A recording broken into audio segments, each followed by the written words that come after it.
moving forward.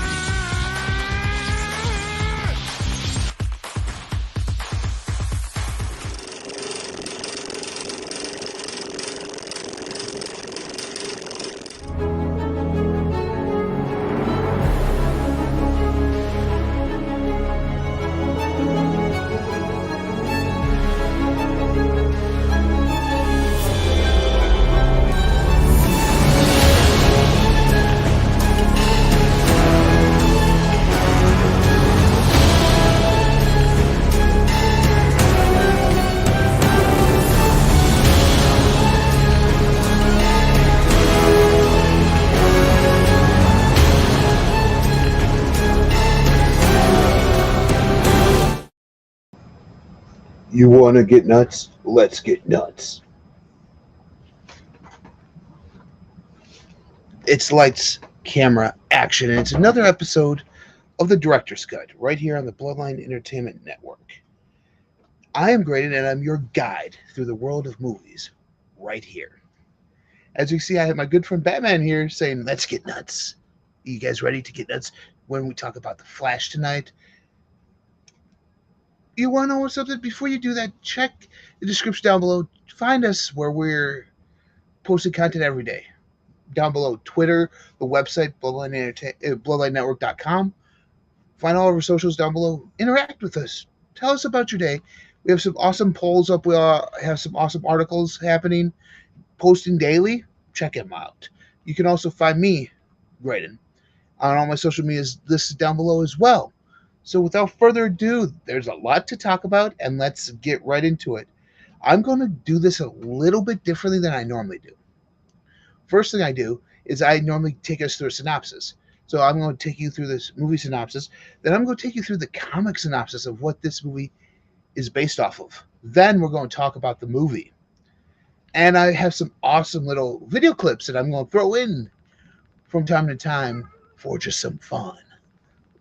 Now, here's our synopsis of The Flash, starring Ezra Miller, Michael Keaton, Ben Affleck, and Ezra Miller. Yeah, I know I said that name twice. There's a reason why. We'll get to that here in a moment. Worlds collide when the Flash uses his superpowers to travel back in time to change the events of the past. However, when his attempts to save his family inadvertently alters the future, he becomes trapped in a reality in which General Zod has returned, threatening annihilation. With no other superheroes to turn to, the Flash looks to coax a very different Batman out of retirement and rescue an imprisoned Kryptonian, albeit not the one he's looking for. And now here's the comic synopsis of Flashpoint that this movie is based off of. Flashpoint details an altered DC universe in which only Barry Allen seems to be aware of a significant difference between the regular timeline and the altered one, including Cyborg's place as the world's quintessential hero, much like Superman in the main timeline. With Superman himself being held captive as a lab rat by the United States government within an underground facility in Metropolis. Sounds vaguely familiar, like from this movie. In addition, Thomas Wayne is Batman, and I'll get to that in a moment. That's very interesting. And a war between Wonder Woman and Aquaman have decimated Western Europe. So that's the synopsis of the movie that we had first. And secondly, that was a synopsis of Flashpoint, which was big comic book arc, a big Flash arc a couple years ago. That it ultimately had that movie right there. That movie right there. You know what? And ultimately, not only had the Flash movie that we're talking about today, but also had this one that spun off of it too. And that, my friends, is Flashpoint Paradox right there. So I'm going to be talking about the Flash that just came out recently. But first, let's see who's here. Give it up to Dylan. How's it going, man? How are you tonight? Streets, it's Batman. Yeah. Batman was here. If you guys didn't see the opening, you guys missed it. Check out the replay to see when Batman showed up. He was here, and he wanted to get nuts. So we're about ready to get nuts tonight, ladies and gentlemen.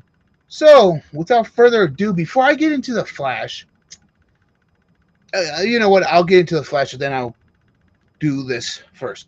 This movie was... going in, I was a little apprehensive about it. Let's put it that way. All the ads I saw from the Super Bowl on were saying, "Oh, this is great, this is great, this is great. Look at all this action stuff."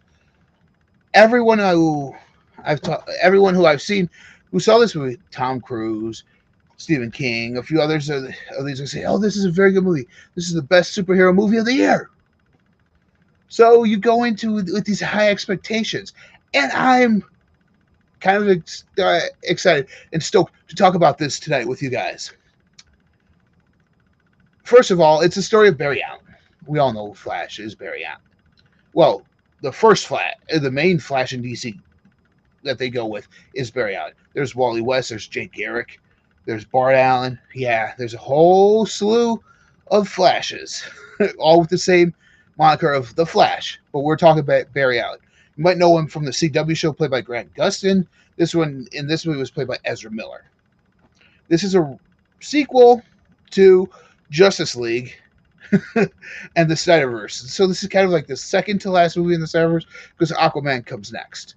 There's a second Aquaman movie, and that's officially the end of the Snyderverse. That started with Man of Steel. But when we get into this movie, Barry is running late for a court date. You see him in a coffee shop. You see there, so he quickly gets a message from Alfred. He goes, Alfred needs him in Gotham to help Batman with something. And this building, these robbers steal something from the bank. The building starts collapsing. So there's this opening title sequence that Barry has to do. And this sequence is actually pretty cool. It's him running and saving all these things, all these babies. He lines them up, puts them all on a gurney, and throughout the course of it, he's eating a hot dog. He's eating different types of food because he has to keep his metabolism up, his energy up, because he runs way too fast. And his energy is spent almost right away. So in other words, so that happens. So that's awesome. The effects that they use to have him slow down time, that slow down time around him, are awesome. After seeing these here, I kind of like these better than the ones they used for Quicksilver in the X-Men Days of Futures Past, the First Class universe, that universe. Kind of like the ones they used here, a little bit different. But Barry, like I said, his dad's in prison for killing his mother. Barry thinks he's innocent. His dad knows he's innocent. They have one last court date. He sends Bruce, played by Ben Affleck in this movie, the videotape, and Bruce is there. He's a mentor. He's a father figure to Barry. And he's telling him, oh, this may not happen. We get a cameo in here, too, of something. I'm not going to spoil those cameos because I want you guys to all be surprised by these cameos. I want you all to be surprised by them. I'm not going to spoil who they are, but they're fun ones. Let's put it that way. They're fun ones. So, in other words, what we're going to do is Flash is there. We meet Iris. She's a reporter. Her and Barry went to college together. So that's awesome that they're in college. They're both starting their careers in forensic science and journalism. Awesome. Perfect way to go. You're building this world, albeit this is probably a one and done movie, but you're building this world, and this world is a great world to build on this way. But my only gripe is a lot of the action takes place more in Gotham City than it does in Central City, where Flash is from. That's my only gripe about where it takes place. That's the only thing I hate about it.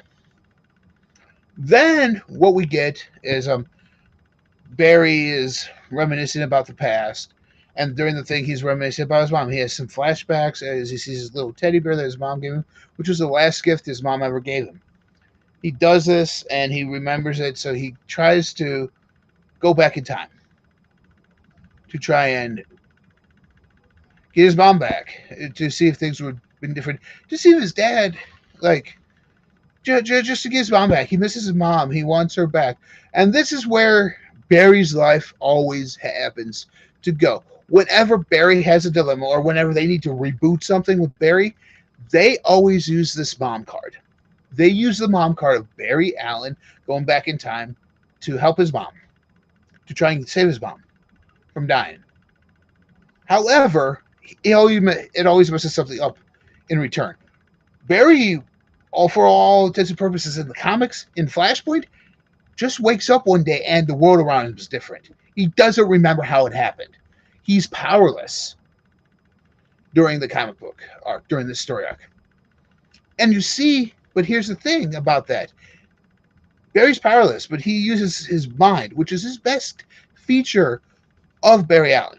He uses his mind, but sometimes even the smartest people can act stupid. However, Barry runs back in time, and we get this. This is when I say the graphics were kind of like, eh. We get this bowl. He's running in this bowl. There's a circle around him, and each time goes, and it becomes sand underneath his feet. So it moves down. It becomes sand underneath his feet, which I think is a kind of really cool concept of like an hourglass, sands of time passing. However, he stops.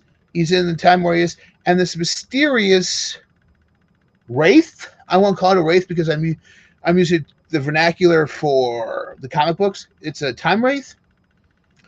One of those show up, or so he pushes Barry out. Barry is stuck in the past right now. It wasn't supposed to be. He's stuck in the past. So as he goes through the course of the movie, he sees his mom and his dad. He pretends to be their son, Barry, who's only 18 years old. Our main continuity Barry is like an adult, finished college, on his own. This Barry's still living at home with his mom and dad, which is hilarious because he sees him and he shuts him up. He goes, puts on a mask and like, hides Barry's face and then reveals who he is. And that Barry's freaking out. How they did this is Ezra Miller has long hair as 18-year-old Barry and short hair as adult Barry. Perfect way to tell the two apart, DC. Way to go. You guys did it perfectly. Then they go and he's trying to teach him the ropes, and Barry has to redo his experiment to determine to give Barry, 18-year-old Barry, his powers. He says, oh, you have a date with Iris? You're actually dating Iris at 18? Whoa, he's shocked by that. So he ends up doing all this stuff. He actually does all this stuff, and it's actually a pretty awesome thing that he does. He goes into where the accident happened in his lab, but he doesn't even work at this one. So he's sneaking in with the other Barry, and they face their wall, and they go in there, and he recreates the thing. So our main Barry loses his powers. New Barry has his powers. So now they're stuck there, and Barry's like, I know someone who can help us figure this out. And how to get him back his powers. And then there's this whole scene of him not realizing he doesn't have his powers, so they start facing through the wall, and he can't.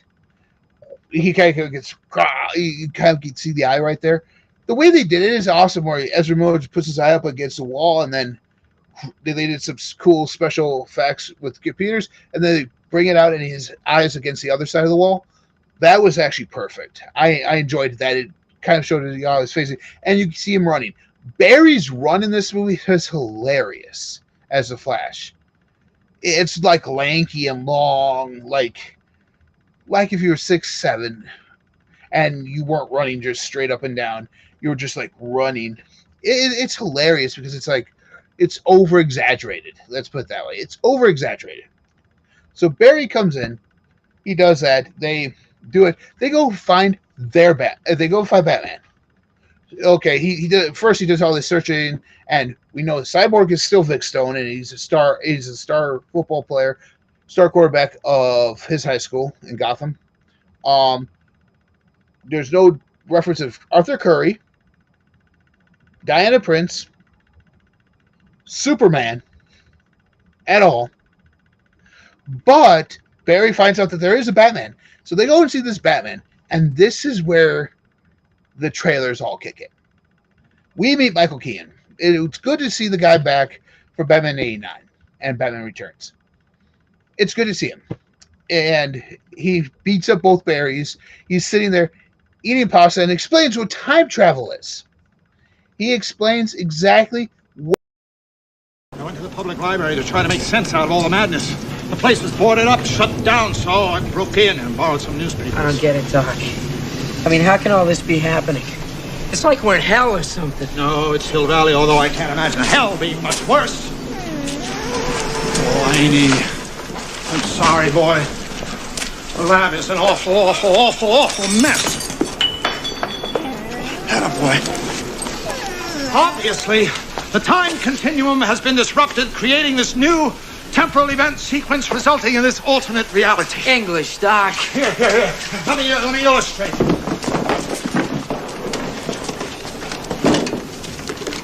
Imagine that this line represents time. Here's the present, 1985, the future, and the past. Prior to this point in time, somewhere in the past, the timeline skewed into this tangent, creating an alternate 1985. Alternate to you, me, and Einstein, but reality for everyone else. Recognize this? It's the bag the sports book came in. I know, because the receipt was still inside. I found them in the time machine, along with this.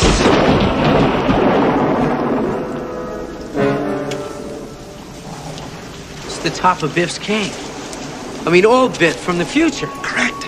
It was in the time machine because Biff was in the time machine with the sports almanac. Holy shit. You see, while we were in the future, Biff got the sports book, stole the time machine, went back in time, and gave the book to himself at some point in the past. Look. It says right here that Biff made his first million betting on a horse race in 1958. He wasn't just lucky, he knew, because he had all the race results in the sports almanac. That's how he made his entire fortune. Look in his pocket with a magnifying glass. The almanac. Stole my idea. He must have been listening when I... It's my fault. The whole thing is my fault. If I hadn't bought that damn book, none of this would have ever happened. Well, that's all in the past. You mean the future? Whatever. It demonstrates precisely how time travel can be misused and why the time machine must be destroyed. After we straighten all of this out. Right, so we go back to the future and we stop Biff from stealing the time machine. We can't, because if we travel into the future from this point in time, it will be the future of this reality in which Biff is corrupt and powerful and married to your mother and rich. This has happened to me.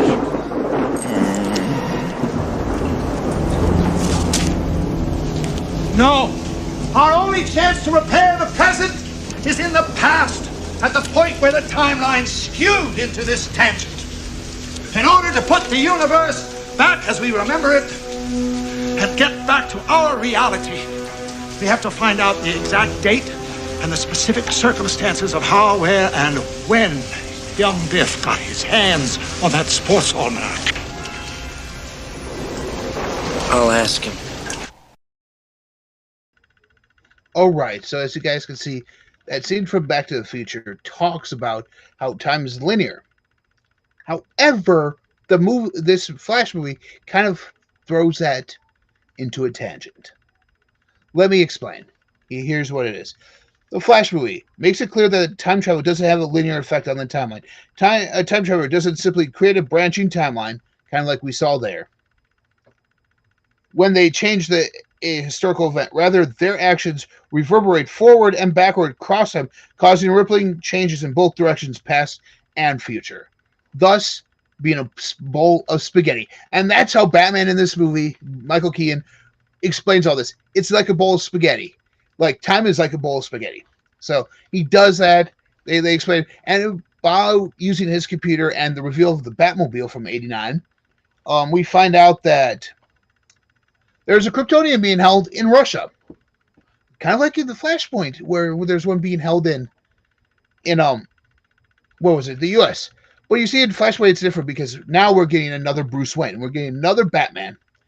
And we're getting not a Thomas Wayne Batman, which in Flashpoint it was Thomas Wayne, Bruce's dad, because his mom because Bruce is killed in Crime Alley, not his parents in Flashpoint, and Martha becomes the Joker, Thomas becomes Batman.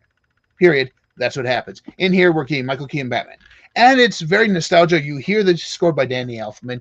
You hear his one-liners that he's had in those movies. Like, first time he suits up, he goes, "I'm Batman."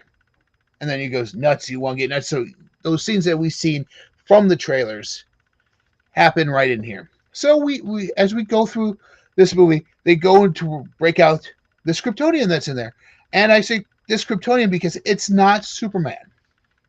As you see in the trailers, it's Supergirl, played by Sasha Cale, who does a phenomenal job in here. This Supergirl is jaded.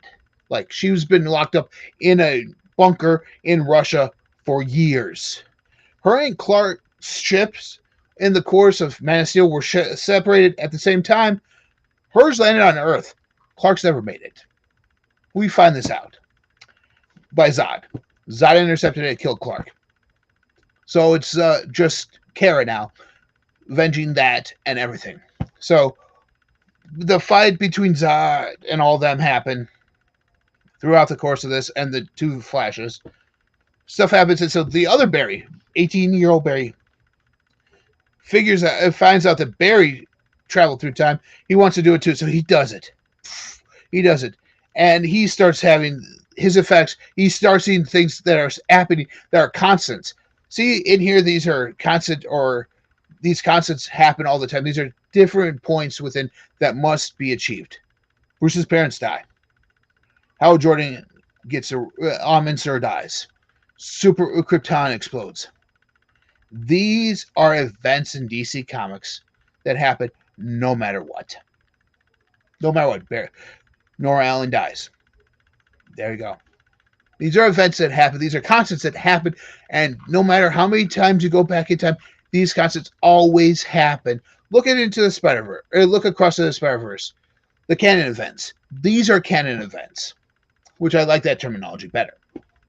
So this happens, and we see that this other Barry, it becomes, the 18-year-old Barry becomes the Wraith, or the evil Flash in here, as he does this. And so there's this scene where Barry and Barry go at it, and they do it, and though older Barry wins out in the end and tries to and sets back the timeline, or so we think. He sets the timeline back. Something happens at the end. I don't want to spoil that reveal because it's another cameo, but honestly, Barry's dad is free, so Barry and him are happy. Him and Iris start getting together.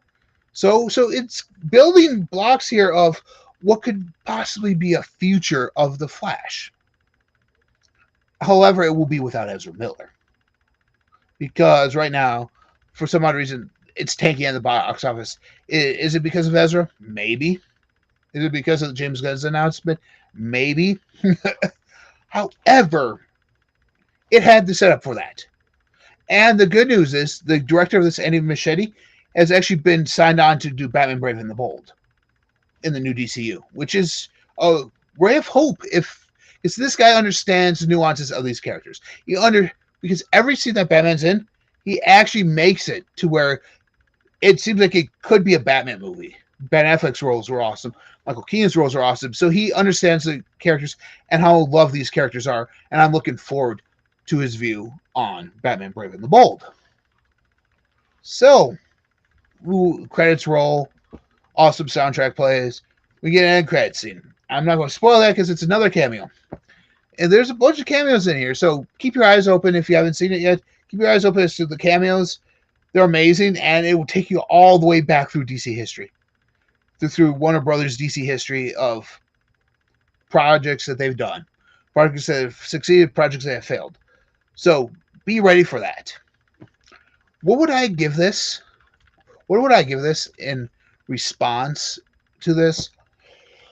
I mean, honestly, I'm going here from my enjoyment of this movie. I had a good time in the theaters watching this. There was times to laugh. Everyone in the theater was laughing. There was times to be serious. People were quiet. My wife, who's not really into superhero films, certain ones here and there, but not really into superhero films, loved this one. She went because Michael Keaton was back as Batman. She enjoyed this film. And if someone like that, who doesn't really into the whole realm of superheroes and comic books, can enjoy the movie, so can you. Don't hear what the critics are saying. Don't hear what the box office shows. There's some downtimes in the box office. We all know this. But Flash is a good time overall, and it is a Flash movie. So if you're worried that it's too many cameos or everything, don't. Because I'm Greydon, and I'm going to tell you right here on the Director's Cut that this is just too sweet to beat. So go watch it. It's going to be a good time. If you could get by some of the wonky CGI, don't let that ruin your movie-going experience. Sit down, watch this, and enjoy it. And if you want to catch anything else to get your mind set for Flash, watch Man of Steel, watch Batman 89, watch Batman Returns, watch Flashpoint Paradox right here. Watch that as well. And there's those. Yeah, that was it. That's my primer for you guys. So watch those movies. And then go see The Flash, and then you'll understand a whole lot more of the Easter eggs and a whole lot more of the continuity of this movie. And if this is the end, this is the end of the Snyderverse. No more releasing the Snyderverse, no more of this. This is the end of it. So without further ado, I want to say this ride of the Snyderverse was a pleasure with this. It was awesome. Now it's time to reboot and regroup.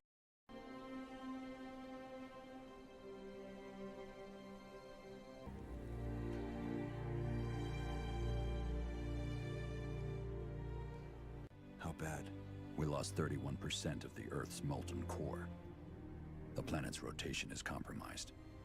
The smallest change either way will mean freezing or burning. My best estimate is another 1 billion deaths before we can get anything under control. Provided we can. I know everyone's been through hell, but we can't quit. If we work together, we can do this. We can save the planet. You know what you have to do, mate. Clear the board. Start again. Another flashpoint. Everything would change. Again. I can't. Yeah, figured you'd say that. And some of those changes may be shite, and we may make the same mistakes again. It won't be perfect. It'll be a long sight better than what we got now.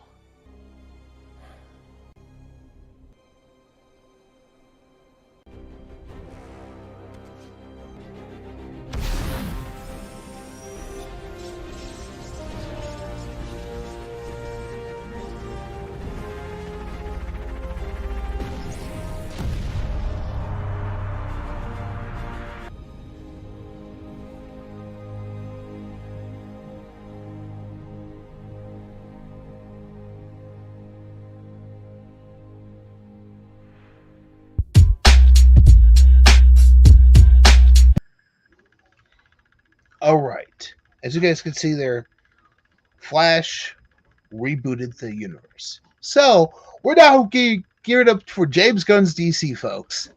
That's going to be a ride and a half. I can't wait. Thanks for watching and diving deep. Oh, it's a deep burn. Oh, it's so deep. Thanks for watching and going into these deep dives with me, these deep cuts with me. Remember, check us down below for everything you need for all your wrestling, sports, entertainment. All your needs are right down there. BloodlineNetwork.com. We have daily content. We have fantasy football. We have fantasy baseball. So for those of you gearing up for fantasy football, we got stuff from Streets with that, with the Roto Slappers. That stuff is amazing. So check that out. Check out our website. Check out all the links down below for their stuff as well as mine. My personal channel outside of the network here. So find all that down below.